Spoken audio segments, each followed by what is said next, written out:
Say thank you and mean it. Ang pasasalamat ay maliit na salita, pero malaki ang epekto nito. Hindi ito luma, hindi ito glitch. Ito'y timeless expression ng humility at appreciation. Kung hindi ka man marunong magpasalamat sa mga taong tumulong sa iyo, at least respetuhin mo sila sa pamamagitan ng integrity.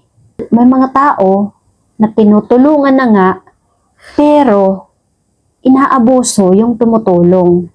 Sana ay pagpapasalamat yung ginawa, pero iba.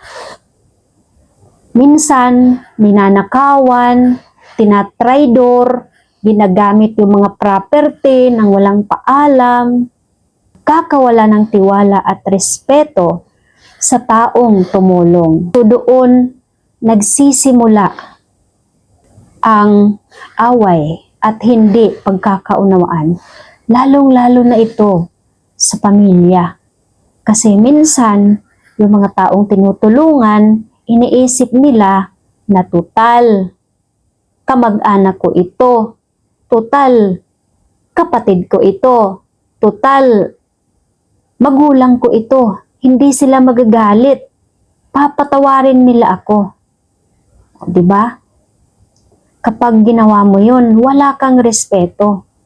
Ang respeto ay binubuo mula sa sarili at ibinibigay sa karapat-dapat bigyan ng respeto. Huwag sumakit ang loob mo kung ang respeto na gusto mo at hindi sa'yo binigay. Huwag kang magalit dahil hindi mo deserve. Lalong-lalo na kung may mga ginawa ka na hindi acceptable. So, all what you can do is accept your mistake at pwede kang magbago. Kasi, at the end of the day, lahat ng mga ginagawa mo, ikaw ang kakarmahin.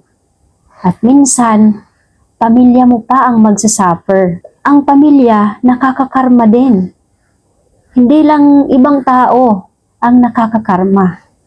Mas lalong nakakakarma ang tunay na pamilya at tunay nagmamalasakit kapag niloko mo. Malaking karma. Hindi yung tao ang gumawa ng karma sa'yo, pero ang nakakakita sa'yo, si God ang gumawa ng karma na yon para turuan ka ng lesson. Kasi ang tao na yan ay ginawa ni God para tulungan ka. Ipinadala ni God sa'yo para matulungan ka, maalagaan ka. So, anong ginawa mo? Inabuso mo, niloko mo patalikod. So, si God ang gagawa ng karma sa'yo. Kasi siya ang nakakakita. Hindi man nakikita nung pamilya mo na niloko mo, pero si God, malawak ang mata.